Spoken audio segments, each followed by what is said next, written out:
Hello everybody. Maintenance ng aking backyard. Tignan nyo naman oh.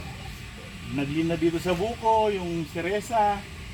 Dahil nung nakaraang mga bagyo, pinutol ko na para mamatay na. Kasi kung hindi ko na puputulin, mananatili siyang buhay na nakadin dito. Para madali na siyang hilahin. Hindi ko lang alam pa paano lumipat dito at magbukal eh. Baka may snake. Snack eh. Oo. Ito na muna unahin ko itong avocado. Ito namatay itong avocado na to. Kasi hindi siya naaarawang mabuti. Nakuha siya namatay. Sayang, no, avocado pa naman niya. Dito tayo sa lugar ni Machu Guapito. Alam niyo kasi mga kaibigan, etong mga tipi namin na goma, dito wala, si Machu Guapito walang tipi. Si Hulk, ito lang yung tipi niya. Yero. Hindi naman kasi mainit dito kaya yero nilagay ko. Magkukulangan na ako niyan. So siguro magdadagdag ako ng mga tipi sa gilid tsaka sa gitna dito. Kasi alam nyo naman, may mga maliliit na kami na papalaki. Katulad nila tikbalang at otlum ngayon. Mga ayun oh, mga ano na. Tawag dito mga macho na. Yan. Dati mga sisiw yan. Katulad din yan ng mga sisiw namin, nasa na? Nandun, kumakain. May mga sisiw kami na nakakagala dyan. Mga ano na, mga malalaki na. O, di ba? Yung mga yan, hindi ko man lang namalayan na malalaki na pala sila. So magdadagdag na ako niyan ng mga tipi. Kasi yung mga tanda sa akin, yung ngayon sa ngayon mayroon akong tatlo na mga 2 months old, tatlo. Si Aling Mimay mayroong 2 months old then and a half siguro o papuntang and a half, 2 piraso. Pero pa yung sky niya. So ilan yun? 6. So plus 6 TP. Di pa tapos. Marami pa kami mga bulik na nakapa-incubate. So definitely magdadagdag ako ng TP at mga fly pen. Bibili ako ng fly pen, no? Para naman na meron akong paglalagyan sa iba. Kasi hindi pwedeng nakatipi lang lahat sila kasi maliit ang backyard eh.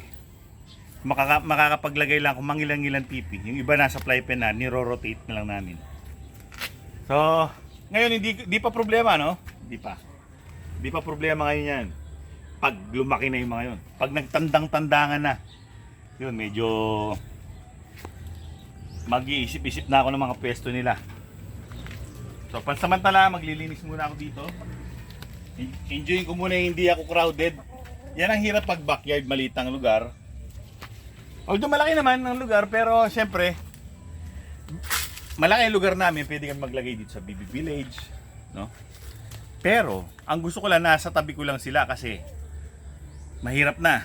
Baka tayo'y masalisihan. Kasi nasalisihan na kami dati eh. Na yung mga magulang ni Bradley, mga Shamo, mamahal nun.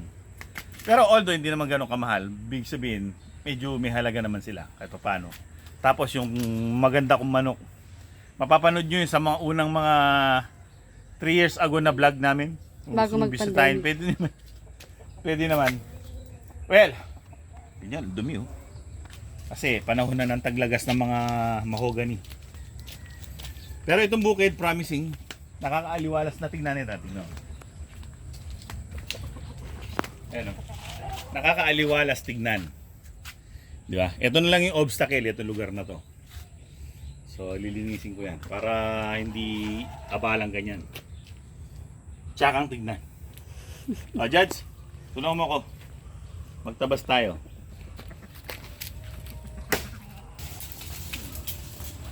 Laglag na.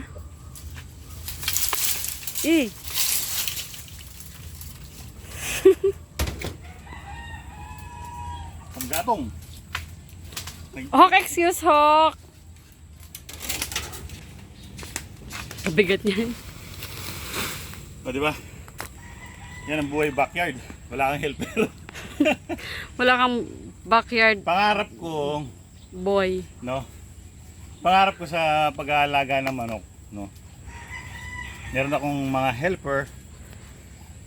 Pero sa mga ganyan trabaho lang. Pero sa pag-aalaga naman, ako na. Pag ako yumaman, no? Oh, Hindi kukuha ko ng mga 30 katao. karakal. Oo, para 5 minutes lang tapos na yung trabaho. Bagay. Well, a long way to go. Pero dito hindi ako makakapunta talaga rito. Hirap, masukal eh. Tsaka nalubog pa dyan eh. Oo, yung putik eh. Siguro to, pag namatay na to, madali nang Mabilis na puntahan lang. yan. Magwawalis-walis na muna ako dito sa mga pogi dito. Oh yan, kasi bata pa yan sila. Nagwawalis, araw-araw nagwawalis. Pag umaga, yan, sanay na yung mga alaga. Yung ibang manok pag di sanay sa nagwawalis, magwawala yan. Pero dahil sanay na yan, araw-araw na magwawalis. Matindi pa, yung nakatumpok mo ng dadaspanin mo na lang, kakalkalin pa nila. Tawalisin mo ulit. Kaya kailangan pag naipon mo na, Agapan mo na. huwag mo na tanggalin. Si pakialamero to eh.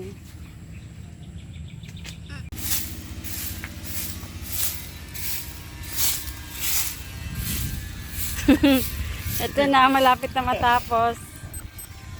Ito yung lugar ni Bradley.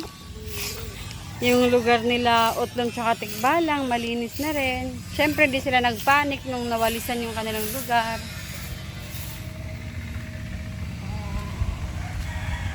Bali, yung side na lang yan nila Hawk. At saka ni Machugapito. Ang wawalisan. Oh, tingnan nyo, ang daming bato. Pag ganito, tanggal ko yan. Yan ang pinagbumula ng ng sugat sa paa. Di ba? Pag nagkasugat sa paa, ang inyong alagang manok, pwedeng mauwi yan sa tibak. Feedback. Kaya kailangan, yung mga pwedeng potensyal na makasugat sa paa, tanggalin na. Ayan. Hindi ko naman tinatanggal actually, tinatabi ko lang. Dito sa banda dito. Siya hindi niya malalandingan. Pag nandun siya sa hapunan, siyempre lalanding siya, di ba? Bababa siya. Yung hindi niya lang malalandingan niya. Dito tayo sa BB Village. Update daw sabi ni Jefferson Tolentino. Kaibigan Jefferson, ito yung aming mga bibi. Kung naririnig nyo mga kaibigan, yan, may nag-aararo dito. High-tech na araro. Oh. Small scale na lang yung mga bibi namin, yung para sa sariling consumption na lang namin kapag nagluluto kami. Pares na lang tinitira ko pag magkaanak, niluluto namin. Hindi ko totally matanggal kasi masarap sila eh. Kapag may handaan or meron akong reregaluhang kaibigan, nagbibigay ako ng bibi na mailuluto niya sa kanyang birthday o kung ano man yung handaan niya. Kaya hindi ko pa rin sila tinatanggal. Hindi ko naman na sila pinaparami kasi nagko-concentrate na kami sa mga alaga naming mga manok ngayon. Parang side ano na lang sila eh. Pero dati sila yung mga bida. Para ano naman, mabigyan ko naman ng atensyon ng mabuti yung mga alaga akong mga manok. Pero hindi ko naman sila tinatanggal. Ayan, lalaki oh.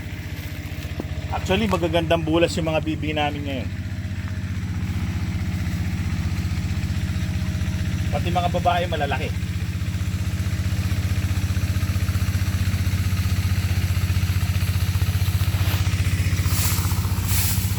Tapos ito, medyo maingay lang mga kaibigan kasi dahil sa nag-aararo. Ito mga galing dito na mga dahon, yan, nilalagay ko dito sa BB Village namin para hindi maputik. Imagine oh, ito lumitaw na yung pinaka tupa dahil sa kakalakad ng mga bibi na nalagas na yung dahon na nilagay ko nung mga nakaraang mga buwan na yan. Pero actually ito mababa na rito. Kumapal na lang sa mga dahon, sanga, ipa. Lupa. Saan ito nilagay dyan? Buhangin para hindi lang maputik. Lahat na na-experiment ko na. So ayan. Yan ang mga dahon. Silbi ng dahon. Hindi ko na sinusunog. Nagsusunog lang ako kapag Sa maraming dumalam- lamok na kailangang itaboy. Lalo na kapag hapon. Pero pag hanggat maaari, nilalagay ko lang dito. Mas malaking silbi nila dito. Para hindi maputik ang aming bihan. Saglit lang yan. Nadadali nila yan.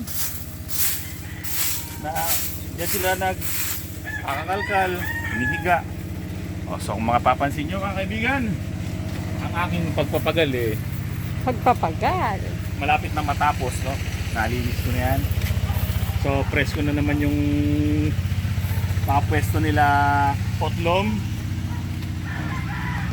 Ito yung tambayan namin. Pakita mo yung tambayan natin dyan. So Yung pati si Judge, nakitambay na. sa buong maghapon, ganito lang. Kaya nakaupo ka lang dito.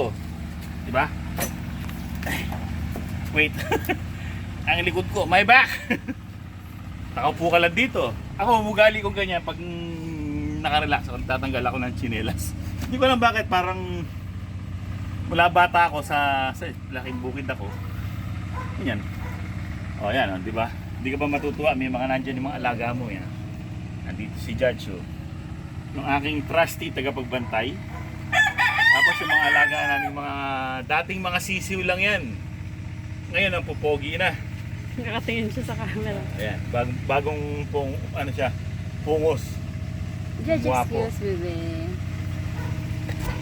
So well, mga kaibigan, ako magre-relax lang muna bago ko itutuloy. So medyo mahaba-haba na rin ang panonood ko sa aking paglilinis.